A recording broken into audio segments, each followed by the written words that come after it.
Friends welcome to electrical zone Telugu.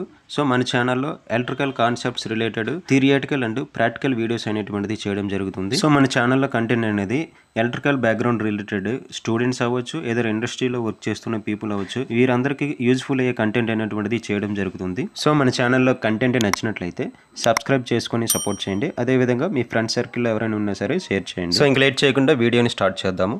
So ఈ వీడియోలో మనం ఐజీబీటీ గురించి తెలుసుకుందాము. ఐజీబీటీని యొక్క ప్రాపర్టీస్ మరియు ఐజీబీటీని ఎటువంటి అప్లికేషన్స్ లో యూజ్ చేస్తాం, అదేవిధంగా ఐజీబీటీని ప్రాక్టికల్ గా దాని యొక్క వర్కింగ్ కండిషన్ ఎలా చెక్ చేస్తాం అనేది విత్ మల్టీమీటర్ తో ప్రాక్టికల్ ఎక్స్ప్లెయిన్ చేయడం జరిగింది. ఐజీబీటీ అంటే ఇన్సులేటెడ్ గేట్ బైపోలార్ ట్రాన్సిస్టర్ అంటారు. ఇది ఒక సెమీ కండక్టర్ డివైస్ అండ్ ఇది ఒక మాస్ఫెట్ మరియు ఒక బీజేటీలో ఏ ప్రాపర్టీస్ ఉంటాయి, ఈ రెండు ప్రాపర్టీస్ కూడా ఒక ఐజీబీటీలో అనేటువంటిది ఉండడం జరుగుతుంది. సో అందువల్ల దీన్ని హైబ్రిడ్ డివైస్ అని కూడా అంటారు. దీన్ని ఒక హై పవర్ ఎలక్ట్రానిక్ స్విచ్ అని కూడా అంటారు. ఏ విధంగా ఉంటుందంటే పవర్ ఎలక్ట్రానిక్స్ అప్లికేషన్స్ లో high voltage and high current ని కంట్రోల్ చేసే అప్లికేషన్స్ లో ఈ డివైస్ ని ఎక్కువగా యూజ్ చేయడం జరుగుతుంది. సో ఈ కంట్రోలింగ్ ఆర్ స్విచ్చింగ్ అనేటువంటిది మనము ఈ గేట్ టెర్మినల్ కి ట్రిగ్గరింగ్ పల్స్ ఇవ్వడం ద్వారా మనం ఈ స్విచ్చింగ్ ఆపరేషన్ అనేటువంటిది జరుగుతుంది. మీకు ప్రాక్టికల్ గా ఒక ఐజీబీటీ మాడ్యూల్ తీసుకొని దాని యొక్క పవర్ మరియు కంట్రోల్ టెర్మినల్స్ డీటెయిల్స్, అదేవిధంగా వాటి యొక్క వర్కింగ్ కండిషన్ ని మల్టీమీటర్తో ఎలా చెక్ చేయాలో ఇప్పుడు చూద్దాం. సో ఇక్కడ మీరు చూసినట్లయితే రైట్ సైడ్ సెమిక్రాన్ అనే బ్రాండ్కి సంబంధించి ఒక ఐజీబీటీ మాడ్యూల్ అనేటువంటిది చూపించడం జరుగుతుంది.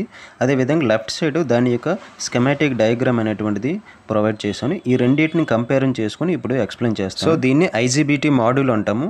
దీన్ని మాడ్యూల్ అని ఎందుకు అన్నామంటే ఇక్కడ మీరు గమనించినట్లయితే ఈ డ్రాయింగ్లో మనకి రెండు ఐజీబీటీలను కలిపి ఒక ఐజీబీటీ మాడ్యూల్గా తయారు చేయడం జరిగింది. ఇక్కడ ఒక్కొక్క ఐజీబీటీకి గేటు, ఎమిటర్, కలెక్టర్ అనే 3 టెర్మినల్స్ అనేటువంటిది ఉండడం జరుగుతుంది. సో ఈ రెండు ఐజీబీటీలు కూడా అదే విధంగా ఉంటాయి. సో రెండు కూడా మనకి సిరీస్లో కనెక్ట్ చేయడం జరిగింది. ఇది ఎలాగంటే ఫస్ట్ ఐజీబీటీ యొక్క కలెక్టర్ టెర్మినల్ వచ్చేసరికి సెకండ్ ఐజీబీటీ యొక్క ఎమిటర్ టెర్మినల్ కనెక్ట్ చేయడం జరుగుతుంది. సో అదేవిధంగా రెండు ఐజీబీటీల నుండి కూడా రెండు గేట్ టెర్మినల్స్ అనేటువంటిది రావడం జరుగుతుంది. సో అందువల్ల ఈ ఐజీబీటీ మాడ్యూల్ని మ్యానుఫ్యాక్చరర్ అనేటువంటిది 3 టెర్మినల్స్ గాను ప్రొవైడ్ చేశారు. వీటిని 1, 2, 3గా ఇండికేట్ చేయడం జరిగింది. వీటిని పవర్ టెర్మినల్స్ కింద యూజ్ చేస్తారు. The same time gate or triggering pulse టెర్మినల్స్ని కంట్రోల్ టెర్మినల్స్ కింద గాను యూజ్ చేయడం జరుగుతుంది. సో ఇప్పుడు ఐజీబీటీ యొక్క వర్కింగ్ కండిషన్ని మల్టీమీటర్తో ఎలా చెక్ చేయాలో చూద్దాం. సో ఈ పవర్ టెర్మినల్స్ ని చెక్ చేసే ముందు ఇది ఒక సెమీ కండక్టర్ డివైస్ కాబట్టి మనము పవర్ టెర్మినల్స్ ని ఎప్పుడు కూడా మనము మల్టీమీటర్ యొక్క డయోడ్ మోడ్లో మాత్రమే చెక్ చేయాలి. సో ఈ 3 పవర్ టెర్మినల్స్లో ముందుగా ఫస్ట్ అండ్ సెకండ్ టెర్మినల్స్ని చెక్ చేద్దాం. ఫస్ట్ అండ్ సెకండ్ టెర్మినల్స్ మధ్య యాజ్ పర్ డ్రాయింగ్ ఒక డయోడ్ మాత్రమే ఉంది. సో యాజ్ పర్ డయోడ్లో ఫ్లో ఆఫ్ ఎలక్ట్రాన్స్ అనేటువంటిది ఎప్పుడు కూడా మనకి యానోడ్ నుంచి క్యాథోడ్ వైపు మాత్రమే ప్రవహిస్తాయి. అందువల్ల మల్టీమీటర్ ప్రోబ్స్లో రెడ్ కలర్ పాజిటివ్ ప్రోబ్ని 2 అనే టెర్మినల్ దగ్గర పెట్టి అండ్ బ్లాక్ కలర్ నెగిటివ్ ప్రోబ్ని 1 అనే టెర్మినల్ దగ్గర పెడితే 0.25 వోల్టేజ్ డీసీ రావడం అనేటువంటిది జరుగుతుంది. సో అదే సేమ్ ప్రోబ్స్ రివర్స్ చేసినట్లయితే మనకి ఓపెన్ సర్క్యూట్ అనేటువంటిది చూపించడం జరుగుతుంది. సో ఈ విధంగా ఉన్నట్లయితే మనకి సర్క్యూట్ హెల్దీ అని అర్థం. అదేవిధంగా సెకండ్ అండ్ థర్డ్ టెర్మినల్స్ని చూస్తే ఈ రెండింటి మధ్య యాజ్ పర్ డ్రాయింగ్ 2 డయోడ్స్ సిరీస్లో కనెక్ట్ చేయబడ్డాయి. సో ఇప్పుడు మల్టీమీటర్ యొక్క రెడ్ కలర్ పాజిటివ్ ప్రోబ్ని యానోడ్ వద్ద, అదేవిధంగా బ్లాక్ కలర్ నెగిటివ్ ప్రోబ్ని క్యాథోడ్ వద్ద ఉంచితే మనకి రెండు డయోడ్స్ 0.258 0.258 కలిపి 0.515 వోల్టేజ్ డీసీ రావడం జరుగుతుంది. అదే ప్రోబ్స్ రివర్స్ చేస్తే మనకి ఓపెన్ సర్క్యూట్ అనేటువంటిది చూపిస్తుంది. సో ఈ విధంగా ఉంటే మనకి సర్క్యూట్ హెల్దీ. అదే మాడ్యూల్ ఇంటర్నల్లో ఏదైనా డ్యామేజ్ ఉంటే మనకి బోత్ కండిషన్లో కూడా మనకి సమ్ ఎర్రర్ వాల్యూ అనేటువంటిది చూపించడం జరుగుతుంది. సో ఫైనల్గా 1 and 3 టెర్మినల్స్ మధ్య కూడా ఒక డయోడ్ ఉంది కాబట్టి ఫార్వర్డ్ డైరెక్షన్లో anode to cathode 0.25 voltage same రావడం జరుగుతుంది.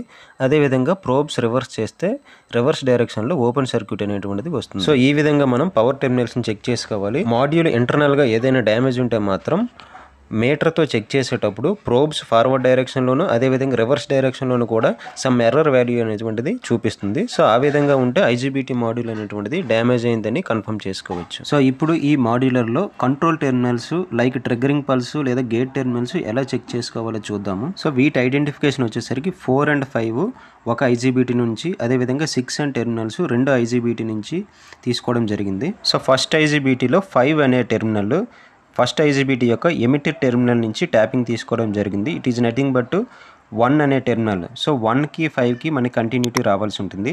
అదేవిధంగా సెకండ్ ఐజీబీటీలో 7 అనే టెర్మినల్ 2 అనే ఎమిటర్ టెర్మినల్ నుంచి ట్యాపింగ్ తీసుకోవడం జరిగింది కాబట్టి 2కి 7కి కంటిన్యూటీ రావాల్సి ఉంటుంది. సో ఇప్పుడు 4 and 5, 6 and 7 అనే టెర్మినల్స్ని కెపాసిటెన్స్ మోడ్లో చెక్ చేయాలి. దానికంటే ముందు మల్టీమీటర్ మనము కెపాసిటెన్స్ మోడ్లో పెట్టుకొని చెక్ చేయాల్సి ఉంటుంది. ఎందుకంటే ఇక్కడ సింబల్ చూసినట్లయితే మీరు కెపాసిటెన్స్ సింబల్ ఇవ్వడం జరిగింది. అంటే అక్కడ సమ్ ఇన్సులేటింగ్ మీడియం అనేటువంటిది ఇంటర్నల్గా ప్రొవైడ్ చేయడం వల్ల ఈ వాల్యూస్ని మనం కెపాసిటెన్స్ మోడ్లో మాత్రమే చెక్ చేయాలి. సో ఈ కండిషన్లో 4 and 5కి ఫార్వర్డ్ డైరెక్షన్లో 25 పాయింట్ సంథింగ్ నానోఫారడ్ వాల్యూ వస్తుంది. అదేవిధంగా రివర్స్ డైరెక్షన్లో 85 పాయింట్ సంథింగ్ నానోఫారడ్ వాల్యూ వస్తుంది. బట్ సెకండ్ ఐజీబీటీ కూడా సేమ్ ఫార్వర్డ్ అండ్ రివర్స్లో అదే వాల్యూ వచ్చినట్లయితే మనకి ఐజీబీటీ మనకి హెల్తీగా ఉందని కన్ఫర్మ్ చేసుకోవచ్చు. సో ఈ విధంగా మనం ఐజీబీటీ యొక్క వర్కింగ్ కండిషన్ని మల్టీమీటర్తో చెక్ చేసుకోవచ్చు. సో ఇలాంటి ఐజీబీటీ మాడ్యులర్స్ని మనం ఎక్కువగా ఎలాంటి అప్లికేషన్లో యూజ్ చేస్తామంటే ఎక్కువగా మోటార్ విఎఫ్డీస్ ఉంటాయి కదా, డ్రైవ్స్, అందులో స్పీడ్ అండ్ టార్క్ కంట్రోలింగ్లో, అదేవిధంగా వెల్డింగ్ మిషన్స్లో అవుట్పుట్ పవర్ కంట్రోల్ చేయడంలోనే, అదేవిధంగా ఇండక్షన్ హీటింగ్ అప్లికేషన్స్లో హై ఫ్రీక్వెన్సీ ఏసీ కరెంట్ని కాయిల్ గుండా వెళ్ళడానికి, అదేవిధంగా renewable energy sources like solar, wind పవర్స్లో కూడా మనమే ఎనర్జీ కన్వర్షన్ ప్రాసెస్లో ఇలాంటి ఐజీబీటీలను యూజ్ చేయడం జరుగుతుంది. సో ఈ వీడియో కనుక మీకు నచ్చినట్లయితే లైక్ చేయండి, అదేవిధంగా సబ్స్క్రైబ్ చేసుకోండి, మీ ఫ్రెండ్స్ అందరూ కూడా షేర్ చేయండి. ఇంకేమైనా డౌట్స్ ఉంటే కింద కామెంట్ సెక్షన్లో తెలియజేయండి.